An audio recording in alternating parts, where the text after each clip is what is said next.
you kind of touched upon it a little bit. I mean, you talked about different emotions, but was there a specific scene that you really liked Hmm. um, that had to go out? And if so, what was that? I'm sure there were more than one, but if you want to Sure. name. There were a few. Unfortunately, we had to lose like a lot of fun stuff here. I'd say my top two, um, maybe I'll say three. So my first one was we had this scene called Pool Party, which actually we ended up taking pieces and putting them in other scenes, but Riley showed up to this high school pool party in her like one piece swimsuit with like a sun, a cartoon sun with shades on, and everyone else is in like bikinis and super cool. And like the story artist who tackled the first time, Becca McVeigh, she just really captured the like social anxiety and the awkwardness of like, what do I do with my hands? Where do I stand? And like she leans on a table and starts tipping over.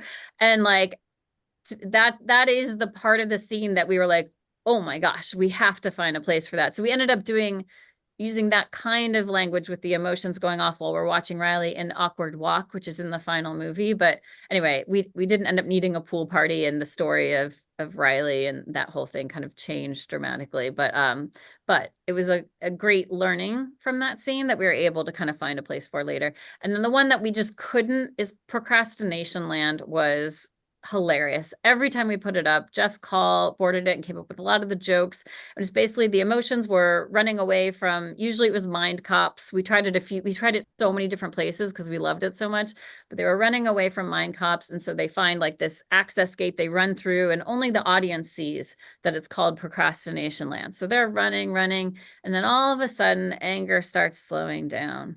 And Joy's like, come on, you got to keep going. And then all of a sudden, you cut back to anger, and he's like on a couch.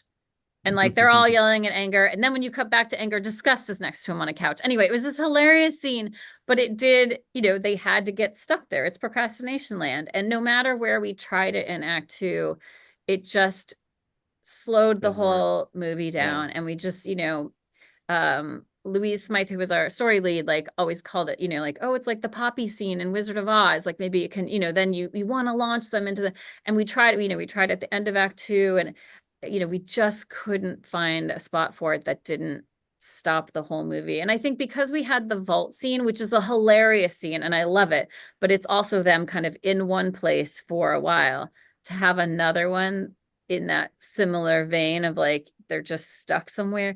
Anyway, it was just hard to do them both, and we loved the vault scene so much. It was definitely staying. So rest in peace, Procrastination Land. uh Oh, thank you so much for sharing that as well. What do you remember um the first lot?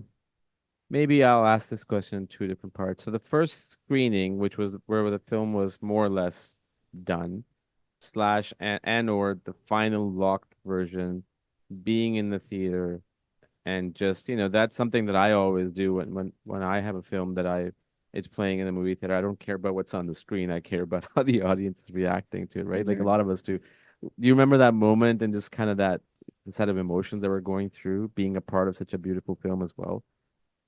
Yeah, I mean it's an interesting thing being an editorial because like we've seen it up at Skywalker, we've seen it, like it's so much that yeah, definitely the first time you're with a new audience, and I think we had some friends and family screenings at Pixar before it was released. So that was kind of my first time with a relatively fresh audience. It's still Pixar folks, but they brought their families, they brought their friends, and like getting to hear people laugh at the jokes that we've been living with for 2 years, 3 years, and also just like hearing some sniffles, around me as the ending came through. It was really heartwarming because I think by the end of these movies, it can be really hard to tell. Yeah, You've done all the work to believe that it's working, but like you're just not sure because you've seen it a lot. So it's been really special, and like I said, throughout the release, just getting to hear from people about, how their kids have enjoyed it, how it's connected their family. It's really special to get to work on a project like this. I bet. You said ending. The way it ends is beautiful. I couldn't have enjoyed a better ending, just looking at the camera and just smiling, and then did she get it or did she not get it, right? And was that always the case, or were there other iterations or versions of the actual finale scene? that was probably the shot. That last shot was the one that got futzed with the most in terms of like add 8 frames, take 30 off, add 24 back. Because we always wanted it to be slightly nebulous. Like, because the Right. point of the movie is she'll be okay. No, we've gotten her to this place where she will be okay no matter what. But I think there was but you still wanted to have an optimism at the end. You wanted to feel that joy, and that Riley, you could sense that Riley was happy.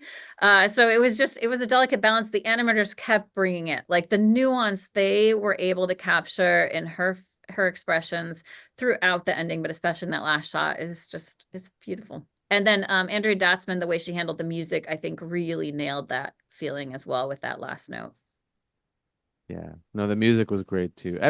Like, I mean, I said it earlier, everything about this film was, to me, what Pixar has been about for the last, 30, 31 years. And it's just so amazing to see that. Now, would there be an Inside Out 3? I would love to see it. Because, you get to explore more emotion, especially suspicion. That's something I would love to see. Okay, I'll put Uh, suspicion on the list. but at D23, Disney announced a lot of new projects that are coming out, and please correct me if I'm wrong. There's the new Toy Story coming out. There's Incredibles. Um, there's a couple more that I forget now. The Pixar. Do you remember which ones they are? So Elio's out next year, and then I think they Right. also announced Hoppers, Yes. as well as the streaming series, which are amazing. I've gotten to see both of them, and they are so good. Yeah, Win or Lose is unlike anything Pixar's done, and it's just incredible. I loved it so much. I was emotional from every episode, like in a really great way. And then the Dream production series is great. Like I'll be actually so excited to get to go back to the Inside Out world, when it comes out on Disney Plus.